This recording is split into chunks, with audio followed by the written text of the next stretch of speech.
Assalamualaikum warahmatullahi wabarakatuh. Perkenalkan saya Yesri Pahelmi dan Ibu Eva Sartika Dewi, Kepala SDN 1 Junjung.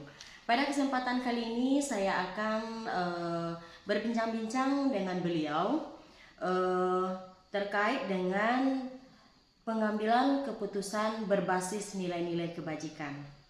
Nah, Ibu, bagaimana kabarnya hari ini, Ibu? Alhamdulillah sehat, yes. Baik, terima kasih untuk waktunya ya, Bu. Ini adalah tugas dari pendidikan guru penggerak, di mana kami diminta untuk mewawancarai 2-3 orang kepala sekolah. Jadi di sini kami mungkin akan belajar lebih dalam lagi bagaimana pengambilan keputusan sebagai pemimpin pembelajaran, terutama dalam menyelesaikan kasus-kasus dilema etika maupun rujukan moral. Nah, jadi sebagai pengetahuan awal, Bu, yang dilema etika ini merupakan nilai-nilai kebenaran universal yang ditentukan dan diperlukan pertimbangan yang lebih matang lagi. Jadi, sementara rujukan moral, Bu, itu mengedepankan azas benar salah dalam pengambilan keputusan. Baik, Ibu, mungkin Ibu menemukan suatu kasus ataupun dilema di satuan pendidikan yang Ibu tempati sekarang. Mungkin Ibu bisa berbagi pengalaman dengan kami. Ya, baiklah Bu Yes, izin menyampaikannya. Jadi pada awal-awal kita dulu menjadi kepala sekolah di SDN 1 Sejunjung, pada saat itu ada kekurangan 5 orang guru kelas yang kebetulan pada saat itu sudah diangkat menjadi kepala sekolah. Nah, pada saat yang sama kita sudah berkonsultasi dengan dinas. Kalau dinas katanya tunggu mutasi. Sementara ada 5 kelas yang kosong, tentu tidak akan mungkin kita biarkan. Nah, sudah kita coba mencari waktu itu melalui media sosial tamatan PGSD yang bisa untuk bergabung di sekolah menjadi guru kelas. Namun ternyata belum kita dapatkan yang tamatan PGSD. Akhirnya melalui musyawarah di sekolah bersama guru dan komite sekolah, kita ambil keputusan dengan mengangkat guru petugas perpustakaan yang latar belakangnya adalah S1 Pendidikan Agama Islam untuk menjadi guru kelas dengan catatan beliau itu harus mengikuti pendidikan 3 semester pendidikan guru kelas di UT. Nah, beliau menyanggupi. Terus ada lagi yang operator sekolah juga yang latar belakangnya sudah S1 pendidikan guru. Nah, kita sama dengan yang tadi, kita minta untuk kuliah di PGSD UT 3 semester dan sementara kita berikan kelas yang kosong untuk beliau. Karena beliau juga sebelumnya sudah ada pengalaman menjadi guru bahasa Inggris. Dan ada lagi guru kita saat itu yang dia sudah tamat PGSD di Bung Hatta, namun ijazahnya belum keluar. Nah, kita beranikan mengangkat beliau itu menjadi guru kelas sembari menunggu wisudanya. Namun dengan harapan kita anak-anak bisa belajar dengan baik, dan untuk aturan atau legalitasnya sambil jalan sambil menunggu, dan alhamdulillah akhirnya semuanya terselesaikan. Iya. Ini merupakan kasus dilema juga ya, Bu. Namun dengan beberapa pertimbangan dan memanfaatkan tenaga yang ada, akhirnya masalah itu bisa diatasi ya, Bu. Baik Ibu, terima kasih Bu. Mungkin kita akan langsung kepada beberapa pertanyaan. Yang pertama, bagaimana Ibu mengidentifikasi kasus-kasus yang merupakan dilema etika ataupun bujukan moral? Biasanya kalau di sekolah yang menyangkut dilema etika itu adalah hal-hal yang secara dibutuhkan oleh orang banyak, tapi kadang-kadang itu mungkin bisa melanggar aturan yang ada. Nah, dalam hal ini, dalam mengidentifikasinya, Tentu kita utamakan asas musyawarah dulu dengan teman sejawat di sekolah. Kemudian dari hasil itu nanti kita utamakan adalah kepentingan orang banyaknya dulu. Iya, baik Bu, berarti ini mengedepankan kepentingan orang banyak, kemudian azas musyawarah yang diutamakan lebih dulu ya Bu. Iya. Iya, baik Bu. Kemudian bagaimana Ibu menjalankan pengambilan keputusan di sekolah yang Ibu pimpin, terutama untuk kasus-kasus di mana ada dua kepentingan yang sama-sama benar atau sama-sama mengandung nilai kebajikan? Biasanya kita akan melihat dari segi azas manfaatnya, asas seandainya tidak diambil keputusan apa yang akan terjadi. Nah, dari dua hal itu nanti kita lihat mana yang lebih banyak baiknya. Nah, itu yang kita pilih. Iya, baik Bu. Jadi di sini kita lihat mana yang lebih banyak manfaatnya ya Bu. Iya. Selanjutnya Bu, adakah langkah-langkah atau strategi yang Ibu lakukan dalam menyelesaikan masalah dilema etika ini? Ya, strategi yang dilaksanakan seperti tadi, yang pertama kita melihat apa permasalahannya, kemudian apa akar permasalahannya, kemudian kalau tidak kita selesaikan apa yang terjadi dengan yang satu hal ini, begitu juga dengan yang lainnya itu. Nah, dari yang dua masalah yang penting itu tentu kita harus memilih salah satunya yang harus kita ambil keputusan. Nah, kita ambil nanti keputusan berdasarkan musyawarah bersama. Itu tentu yang urgen, artinya jika tidak kita ambil keputusan tentang hal itu nanti akan terjadi hal yang tidak diinginkan. Jadi kita ambil yang urgennya. Nah, untuk yang menyangkut aturan mungkin nanti bisa kita musyawarahkan dengan atasan ataupun dengan pengambil kebijakan. Ya, baik, mungkin ini strategi yang sangat bagus sekali ya Bu. Apa yang dilakukan ini demi kepentingan orang banyak. Kemudian manfaatnya dan lebih kecil nanti risikonya. Iya. Ya baik Bu. Kemudian lagi Bu, hal apa saja yang selama ini merupakan tantangan bagi Ibu pada kasus dilema ini, pada kasus dilema etika ini? Kira-kira apa tantangannya? Tantangannya yang pertama tentu kadang kita dalam mengambil keputusan itu kita mungkin menyalahi atau tidak sesuai dengan aturan yang ada dari atasan ataupun dari yang berlaku secara umum, namun terpaksa kita bentrok demi kebaikan. Ya, berarti adanya nanti sedikit pertentangan ya. Iya. Namun mau tidak mau kita tetap mengambil satu keputusan yang paling tepat. Iya. Ya, baik Bu. Dari yang Ibu lakukan, kira-kira hal apa saja yang selama ini yang Ibu anggap efektif dalam pengambilan keputusan? Yang dianggap paling efektif itu tentu yang pertama harus asasnya musyawarah dan mufakat. Yang kedua, jangan hal itu kita ambil karena mungkin merasa ada kepentingan dengan kita. Tidak ada kepentingan dengan kita, tetapi ini murni untuk kepentingan kebaikan bersama. Kemudian mungkin hal yang perlu diperhatikan lagi, resiko yang kita ambil itu tidak menimbulkan hal yang tidak baik. Baik Bu, baik. Terima kasih atas penjelasannya Bu. Selanjutnya Bu, apakah Ibu memiliki sebuah jadwal dalam penyelesaian kasus dilema etika ini, atau Ibu langsung saja menyelesaikan di tempat? Bagaimana Ibu menyelesaikannya? Terjadwal atau bagaimana gitu? Biasanya kalau kasus-kasus seperti ini tidak ada terjadwal. Kalau ada masalah nanti kita carikan penyelesaiannya. Namun jika kita rasa, kita menganggap mungkin teman-teman guru kita memiliki permasalahan, kita punya jadwal sekali seminggu untuk memecahkan hal-hal mungkin yang dihadapi oleh guru-guru kita, baik dalam pembelajaran ataupun dalam pelaksanaan tugas di sekolah. Dalam sekali seminggu, nah sebelum kita melakukan komunitas belajar, nanti kita akan mendengarkan mungkin hal-hal yang menjadi dilema atau permasalahan bagi teman-teman. Namun secara umum kalau ada masalah di sekolah, nah dicarikan solusinya bersama-sama. Iya, baik, Bu. Berarti pada intinya setiap permasalahan, seandainya ada permasalahan sesegera mungkin diatasi, Iya, ya Bu, iya.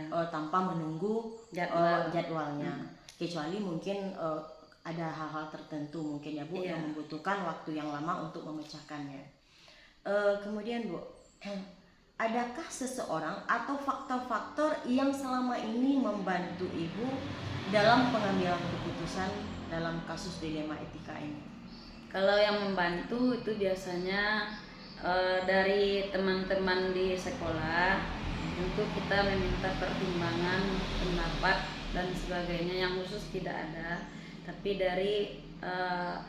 dari suara atau dari pendapat-pendapat teman itu saja nanti yang terbaik yang kita pilih. Ya, stakeholder sekolah ini difungsikan, ya Bu. Iya. Baik Ibu, terima kasih Bu. Dari yang Ibu sampaikan tadi, ya baik dari Ibu sampaikan tadi, pembelajaran apa yang dapat Ibu petik dari pengalaman Ibu dalam pengambilan keputusan? Kira-kira apa pembelajaran yang dapat diambil dalam pengambilan keputusan tersebut? Pembelajaran yang diambil bahwa segala sesuatunya itu harus dimusyawarahkan, harus ada mufakat bersama. Kemudian yang harus kita pikirkan lagi, masalah yang mendesak itu harus segera diselesaikan supaya tidak berlarut-larut dan menimbulkan hal yang tidak diinginkan. Iya, baik Ibu. Jadi setiap ada permasalahan segera selesaikan dengan jalan musyawarah. Karena jika masalah itu dibiarkan terlalu berlarut-larut, mungkin lebih besar lagi nanti mudaratnya, ya Bu. Mungkin demikian untuk wawancara kita kali ini, ya Bu. Terima kasih banyak Bu atas waktunya sudah Ibu luangkan pada hari ini. Mudah-mudahan dari perbincangan kita tadi banyak pelajaran yang dapat kita ambil, bahwa setiap pemimpin pembelajaran ini pada intinya harus bisa memberikan yang terbaik, mampu berkolaborasi, apapun permasalahannya intinya adalah musyawarah. Demikian saja, terima kasih Ibu. Wabillahi taufiq wal hidayah. Assalamualaikum warahmatullahi wabarakatuh. Waalaikumsalam warahmatullahi wabarakatuh. Baik Ibu, mungkin Ibu menemukan suatu kasus ataupun dilema di satuan pendidikan yang Ibu tempati sekarang. Mungkin Ibu bisa berbagi pengalaman dengan kami. Ya, baiklah Bu Yes, izin menyampaikannya. Jadi pada awal-awal kita dulu menjadi kepala sekolah di SDN 1 Sijunjung, pada saat itu ada kekurangan 5 orang guru kelas yang kebetulan pada saat itu sudah diangkat menjadi kepala sekolah. Nah, pada saat yang sama kita sudah berkonsultasi dengan dinas. Kalau dinas katanya tunggu mutasi. Sementara ada 5 kelas yang kosong, tentu tidak akan mungkin kita biarkan. Nah, sudah kita coba mencari waktu itu melalui media sosial tamatan PGSD yang bisa untuk bergabung di sekolah kita menjadi guru kelas. Namun ternyata belum kita dapatkan yang tamatan PGSD.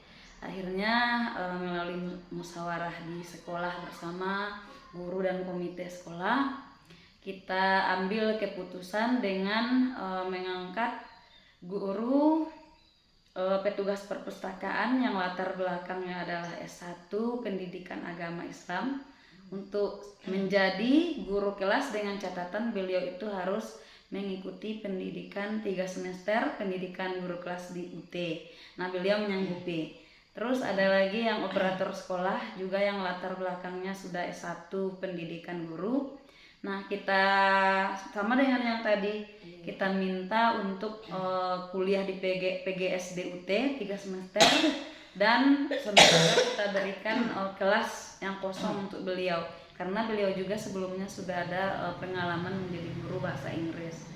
Dan ada lagi guru kita saat itu yang dia sudah tamat PGSD di Bung Hatta, namun ijazahnya belum keluar. Nah, kita beranikan mengangkat beliau itu menjadi guru kelas sembari menunggu wisudanya. Namun dengan harapan kita anak-anak bisa belajar dengan baik, dan untuk aturan atau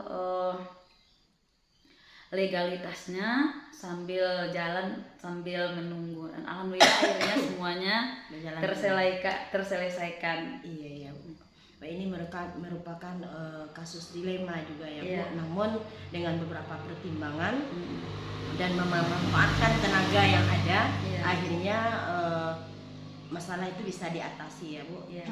Baik, Assalamualaikum warahmatullahi wabarakatuh. Perkenalkan, saya Yesri Pahelmi dan Ibu Eva Sartika Dewi, Kepala SDN 1 Junjung. Pada kesempatan kali ini saya akan berbincang-bincang dengan beliau terkait dengan pengambilan keputusan berbasis nilai-nilai kebajikan. Nah, Ibu, bagaimana kabarnya hari ini, Ibu? Alhamdulillah sehat, yes. Baik, terima kasih untuk waktunya ya, Bu. Ini adalah tugas dari pendidikan guru penggerak, di mana kami diminta untuk mewawancarai 2-3 orang kepala sekolah. Jadi di sini kami mungkin akan belajar lebih dalam lagi bagaimana pengambilan keputusan sebagai pemimpin pembelajaran, terutama dalam menyelesaikan kasus-kasus dilema etika maupun rujukan moral. Nah, jadi sebagai pengetahuan awal, Bu, yang dilema etika ini merupakan nilai-nilai kebenaran universal yang ditentukan dan diperlukan pertimbangan yang lebih matang lagi. Jadi sementara rujukan moral, Bu, itu mengedepankan azas benar salah dalam pengambilan keputusan. Baik Ibu, sekarang mungkin kita akan langsung kepada beberapa pertanyaan. Yang pertama, bagaimana Ibu mengidentifikasi kasus-kasus yang merupakan dilema etika ataupun bujukan moral? Biasanya kalau di sekolah yang menyangkut dilema etika itu adalah hal-hal yang secara dibutuhkan oleh orang banyak, tapi kadang-kadang itu mungkin bisa melanggar aturan yang ada. Nah, dalam hal ini, dalam mengidentifikasinya, tentu kita utamakan asas musyawarah dulu dengan teman sejawat di sekolah. Kemudian dari hasil itu nanti kita utamakan adalah kepentingan orang banyaknya dulu. Iya, baik Bu, berarti ini mengedepankan kepentingan orang banyak, kemudian azas musyawarah yang diutamakan lebih dulu ya Bu. Iya, baik Bu. Kemudian bagaimana Ibu menjalankan pengambilan keputusan di sekolah yang Ibu pimpin, terutama untuk kasus-kasus di mana ada dua kepentingan yang sama-sama benar atau sama-sama mengandung nilai kebajikan? Biasanya kita akan melihat dari segi azas manfaatnya, asas seandainya tidak diambil keputusan apa yang akan terjadi. Nah, dari dua hal itu nanti kita lihat mana yang lebih banyak baiknya. Nah, itu yang kita pilih. Iya, baik Bu. Jadi di sini kita lihat mana yang lebih banyak manfaatnya ya Bu.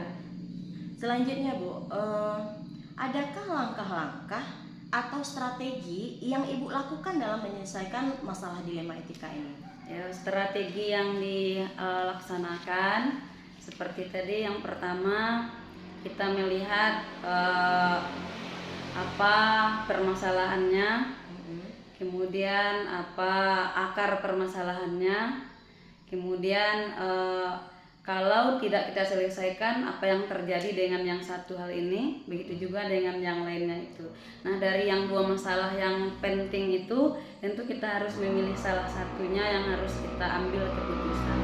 Nah, kita ambil nanti keputusan berdasarkan musyawarah bersama, itu tentu yang urgen, artinya jika tidak kita ambil keputusan tentang hal itu nanti akan terjadi hal yang tidak diinginkan.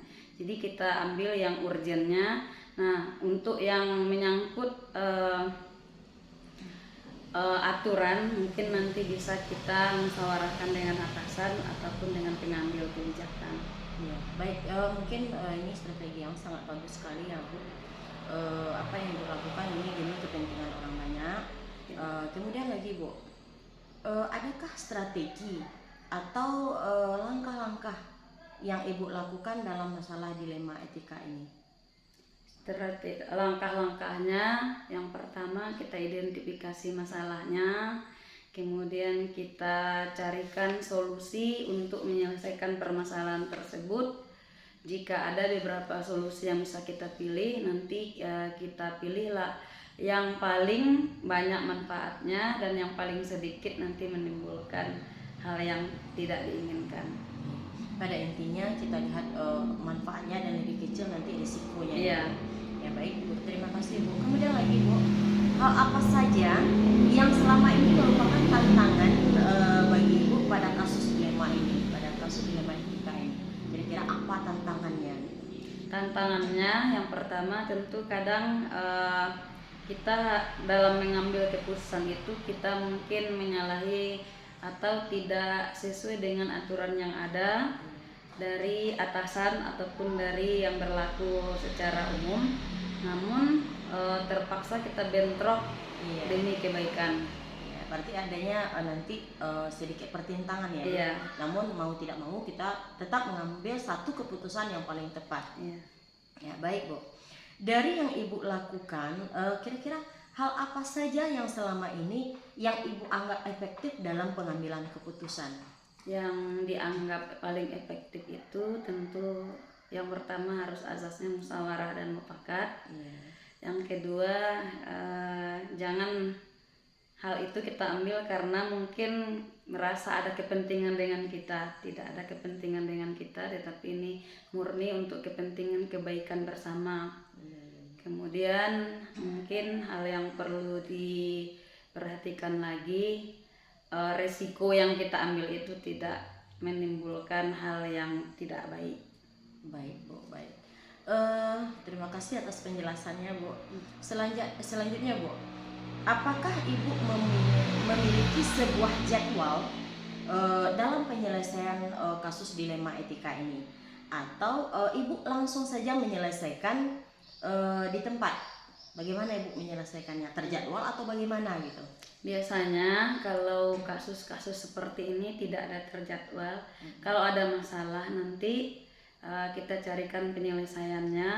Namun jika kita rasa kita menganggap mungkin teman-teman guru kita memiliki permasalahan, kita punya jadwal sekali seminggu untuk memecahkan hal-hal mungkin yang dihadapi oleh guru-guru kita baik dalam pembelajaran ataupun dalam pelaksanaan tugas di sekolah. Dalam sekali seminggu, nah sebelum kita melakukan komunitas belajar, nanti kita akan mendengarkan mungkin hal-hal yang menjadi dilema atau permasalahan bagi teman-teman. Namun secara umum kalau ada masalah di sekolah, nah dicarikan solusinya bersama-sama. Berarti pada intinya setiap permasalahan, seandainya ada permasalahan sesegera mungkin diatasi ya Bu, tanpa menunggu jadwalnya. Kecuali mungkin ada hal-hal tertentu mungkin ya Bu yang membutuhkan waktu yang lama untuk memecahkannya. Kemudian Bu, adakah seseorang atau faktor-faktor yang selama ini membantu Ibu dalam pengambilan keputusan dalam kasus dilema etika ini? Kalau yang membantu itu biasanya dari teman-teman di sekolah, untuk kita meminta pertimbangan, pendapat dan sebagainya. Yang khusus tidak ada, tapi dari suara atau dari pendapat-pendapat teman itu saja nanti yang terbaik yang kita pilih. Ya, stakeholder sekolah ini difungsikan ya Bu. Iya. Baik Ibu, terima kasih Bu.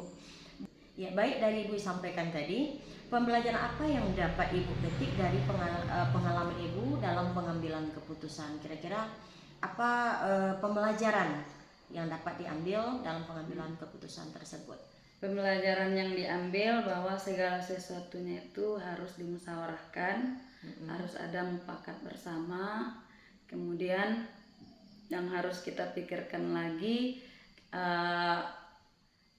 masalah yang mendesak itu harus segera diselesaikan supaya tidak berlarut-larut dan menimbulkan hal yang tidak diinginkan. Iya, baik Ibu. Jadi setiap ada permasalahan segera selesaikan dengan jalan musyawarah. Karena jika masalah itu dibiarkan terlalu berlarut-larut, mungkin lebih besar lagi nanti mudaratnya ya Bu. Mungkin demikian untuk wawancara kita kali ini ya Bu. Terima kasih banyak Bu atas waktunya sudah Ibu luangkan pada hari ini. Mudah-mudahan dari perbincangan kita tadi banyak pelajaran yang dapat kita ambil, bahwa setiap pemimpin pembelajaran ini pada intinya harus bisa memberikan yang terbaik, mampu berkolaborasi, apapun permasalahannya intinya adalah musyawarah. Demikian saja.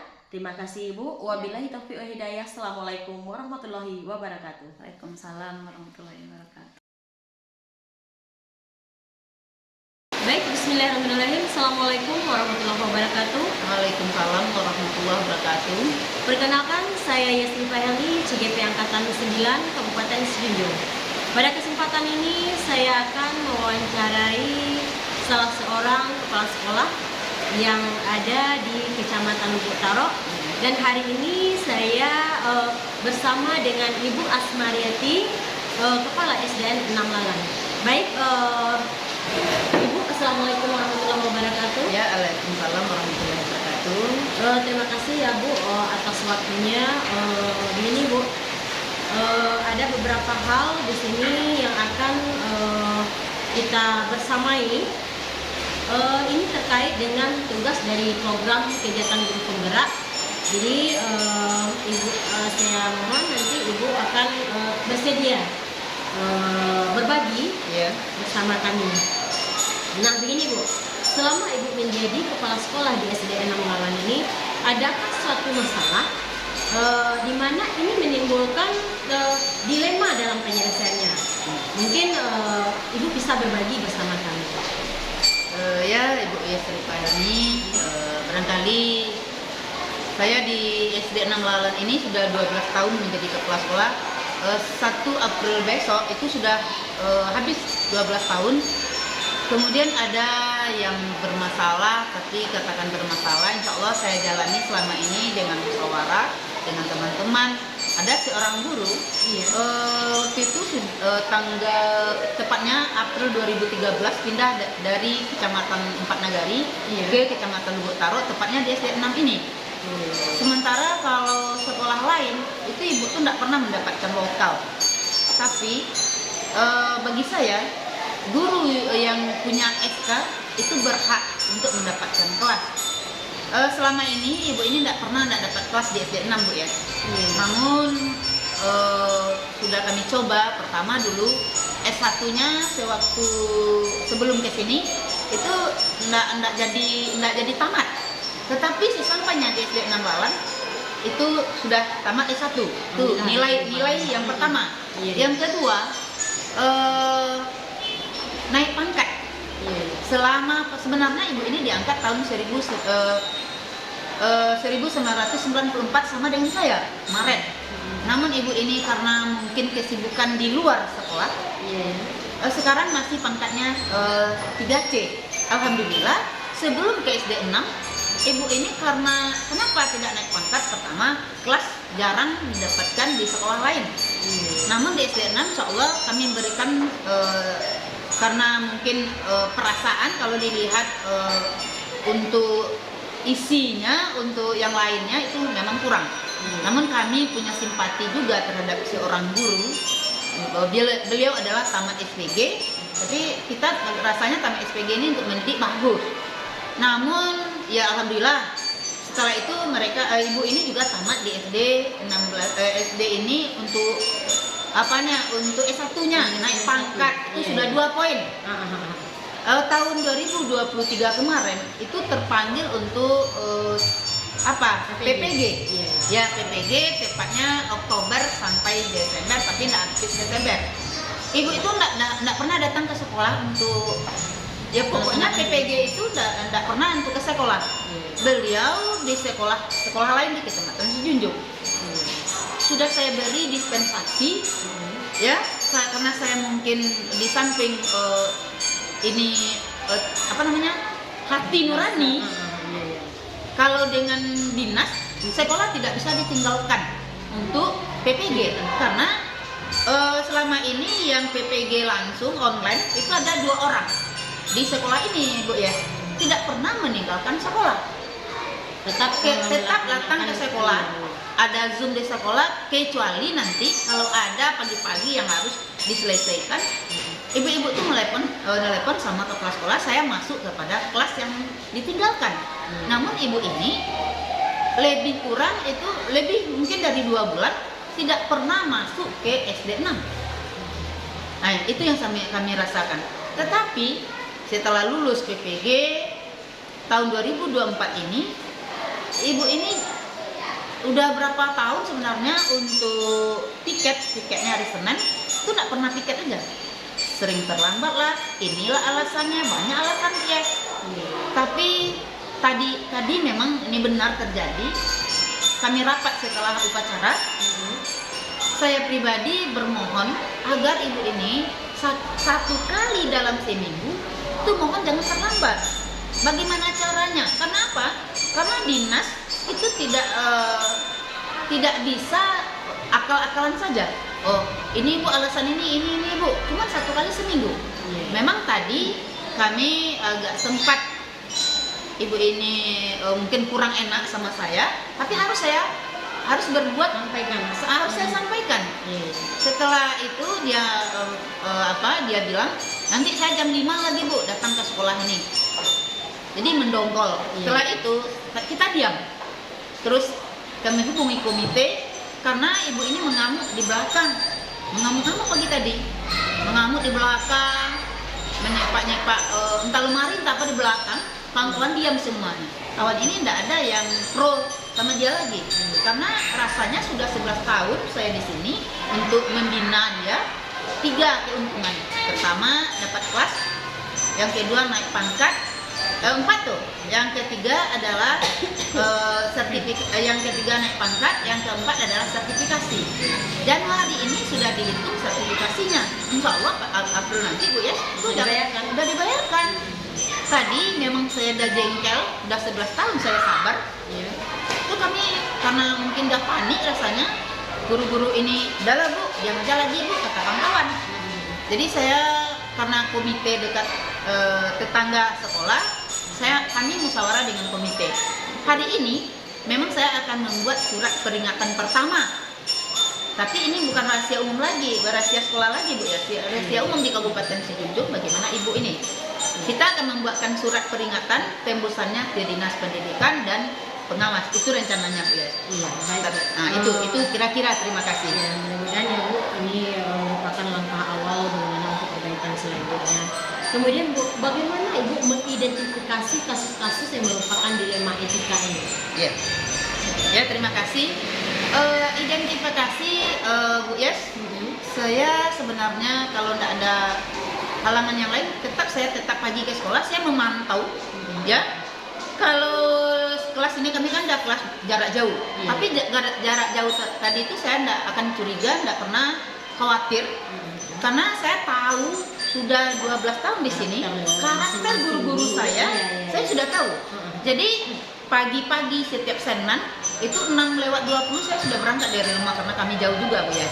Jadi sampai di sekolah ibu ini piket, tapi nggak pernah piket. Jadi kawan-kawan ini pasti ngotot lah, pasti ada cemburu sosial. Jadi makanya setelah tadi rapat kilas sebentar untuk merubah kalau mau, kalau enggak ini Juli nanti kalau memang tidak bertanggung jawab, ya apa boleh buat kelas tidak akan kami berikan. Itu kira-kira untuk pembagian kelas. Itu kira-kira. Baik Bu. Selama ini Bu, bagaimana Ibu menjalankan pengambilan keputusan ya Bu, di mana terutama untuk kasus-kasus di mana ada 2 kepentingan yang sama-sama benar atau yang mengandung nilai-nilai kebajikan. Iya. Contohnya kemarin ada guru di sini kan kekurangan guru 1 nih, guru kelas. Kata orang dinas ini ada mutasi besok. Iya. Jadi kami tidak ingin nanti kalau kami ambil guru non PNS, ini banyak yang melamar Bu ya ke sini ini banyak yang mendaftar. Namun kami berpikir karena saya orangnya tidak tegan. Kalau ada umpamanya sudah masuk untuk guru kelas, honorer, kalau datang nanti guru PNS, guru honor ini mau dikemanakan? Jadi makanya kemarin ada guru memang sebenarnya salah. Guru honor yang pindah dari PAUD itu guru PAI, tapi karena ibu ini udah biasa belajar mengajar di TK, itu bagus. Mau sekarang memang kami taruh dulu di kelas 1 menjelang guru PNS masuk ke sini. Walaupun mungkin di dinas pendidikan katanya tidak boleh guru PAI, namun kami berdiam diri dulu. Yang penting saya sering memantau bagaimana pembelajarannya, dan ibu ini juga karena kami 2 rombel kelas 1 sharing dengan guru kelas 1 yang satu lagi. Insya Allah tidak ada permasalahan. Itu kira-kira Bu ya. Berarti ini ya Bu, supaya pembelajaran lebih efektif, kita memaksimalkan tenaga pendidik yang ada gitu ya Bu. Ya sebelumnya sebenarnya saya yang akan mengajar pada kelas 1 itu, kelas 1B. Tapi saya lihat kalau ke kelas sekolah kita sama-sama tahu. Sebentar barangkali ke sini, sebentar ini. Nah, jadi makanya kalau nggak selangkah berapa hari, saya juga pernah mengajar kelas 1. Saya pikir-pikir ini ada tenaga pendidik walaupun mungkin ibu ini bukan lulusan untuk guru kelas, namun ini bisa dimanfaatkan menjelang kita dapat guru baru. Itu kira-kira. Iya, baik Bu, terima kasih Bu. Selanjutnya Bu, kira-kira apa langkah atau strategi yang akan Ibu lakukan dalam masalah ini, dalam menyelesaikan masalah ini? Masalah yang mungkin yang kita bahas tadi ya Bu, antara guru. Guru tadi. Ya. Tadi barangkali karena kami kita tahu komite sekolah itu sangat penting perannya. Tidak dengan guru saja, dengan bos saja. Kami rapat di sekolah ini, rapat bos harus kami libatkan komite. Bukan minta tanda tangan saja Bu ya di sini. Kita harus transparan. Karena salah satu komite itu adalah perpanjangan tangan kita. Bisa melindungi kita ada suatu masalah. Kita harus paham, komite juga harus tahu bagaimana keadaan sekolah.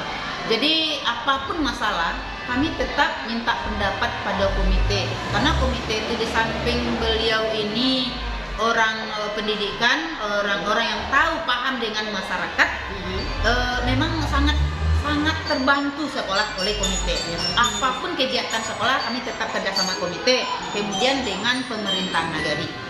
2 ini tidak bisa saya melepaskan selama saya di sini Bu ya. Intinya stakeholder yang ada di sekolah ini memang dimaksimalkan. Baik Bu. Jadi dari yang Ibu lakukan selama ini, kira-kira apa yang Ibu anggap efektif dalam pengambilan keputusan pada kasus-kasus yang Ibu alami tersebut?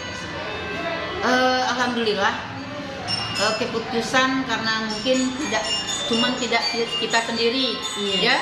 Karena berbagi, pemain dengan Bu ya, selama ini kita juga sering berbagi dengan komite, dengan pihak wali nagari. Jadi kalau kita yang mengambil keputusan sendiri, kita akan gegabah, apalagi kita emosi. Jadi setiap yang kami ambil keputusan di sekolah ini dengan musyawarah dengan komite, pihak nagari, insya Allah berjalan dengan baik. Contohnya ada kegiatan kami kemarin itu memut jaya loh Bu ya. Ini untuk ekstra tahun 2023 kami memungut uang 5.000 itu per wali murid. Itu memungut itu diserahkan pada komite.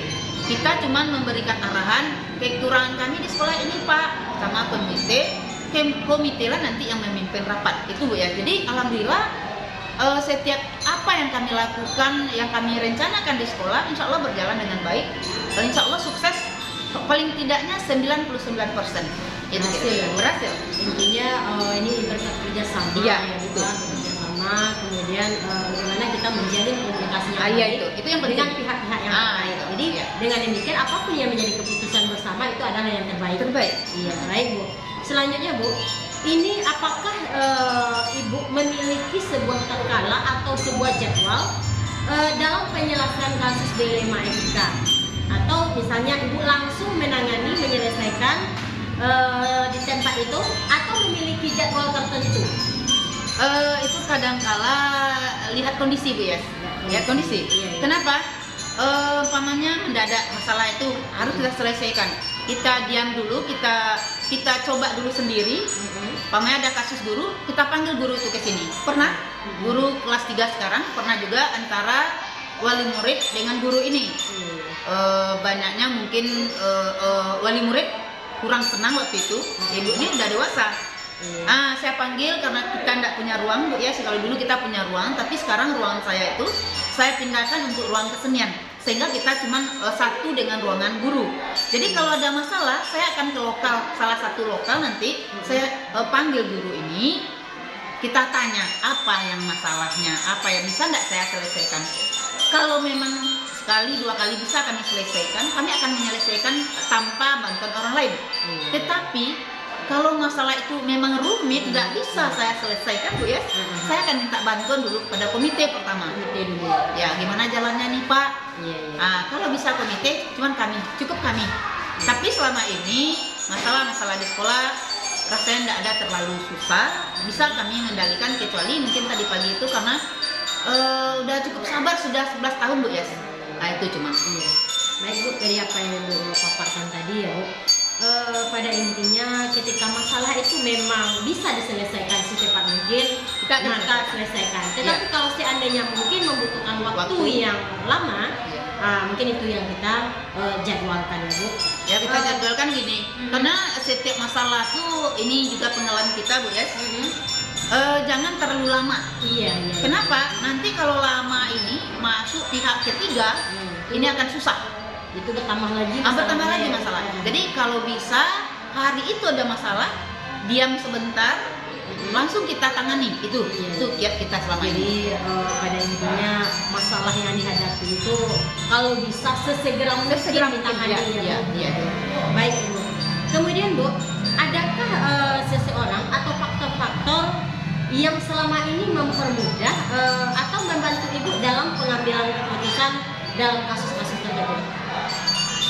Sebenarnya itu tadi saya pribadi Bu ya, dengan SD 6 Lalan ini, dengan masyarakat, dengan pemerintah nagari, dengan komite, saya memang terlalu dekat. Kenapa? Karena saya punya prinsip di mana bumi dipijak, di situ langit dijunjung. Jadi dengan masyarakat ini saya tidak canggung. Apapun yang penting masalah itu tidak harus kita lihat orangnya dulu, nah kita ceritakan sama orang ini, enggak. Nanti akan bertambah malah kasus kita. Tapi ada komite itu, ketua komite dengan wakilnya itu orang tuh udah dewasa. Sering kalau ada masalah memang saya cepat bercerita bagaimana caranya.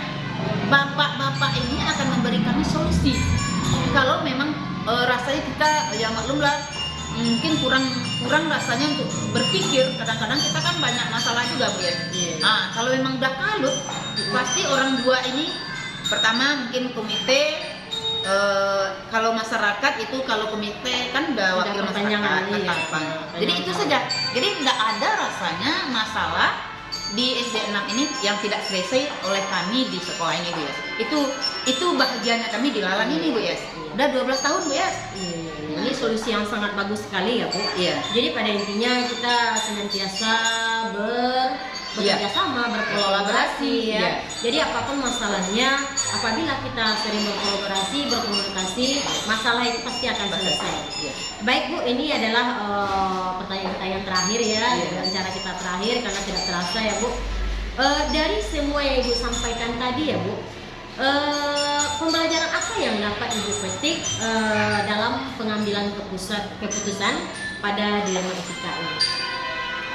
Rasanya apa ya? Pertama kita terbuka, jangan terlalu panik menghadapi sesuatu itu. Masalah itu setiap hidup pasti ada Bu ya. Tapi kita dengan enjoy, jangan emosi, karena kita pimpinan. Apapun, apalagi di sini Bu ya, rame nih, kami 16 orang, 16 juga tingkat laku mereka, tambah lagi siswa. Tapi apapun masalah itu, kita telaah dulu, ya. Kita pikirkan, jangan kita langsung emosi. Karena Pelajari dulu ya. kita pelajari dulu bagaimana jalan keluarnya. Iya. Kalau kita tidak demikian gegabah, ini fatal. Apalagi di sini kami guru ini cewek semua, Bu, ya. Iya. Jadi emosi itu barangkali Labil ya? Itu susahnya. Iya. Itu kira-kira. Nah, baik, terima kasih Bu atas waktunya hari ini, sudah Iya. berbagi pengalaman, kemudian untuk sharingnya hari ini. Mudah-mudahan dari pembicaraan kita hari ini bisa menjadi acuan bagi saya ke depannya, Bu. Iya. Bahwa sebagai pemimpin pembelajaran itu haruslah memiliki sebuah menentukan keputusan itu haruslah dengan bermusyawarah, kemudian saling berkolaborasi dan Iya. berkomunikasi. Iya. Baik Bu, mungkin demikian saja untuk wawancara kita hari ini. Wabillahi taufiq wal hidayah. Terima kasih Bu. Iya, Assalamualaikum warahmatullahi wabarakatuh. Waalaikumsalam warahmatullahi wabarakatuh.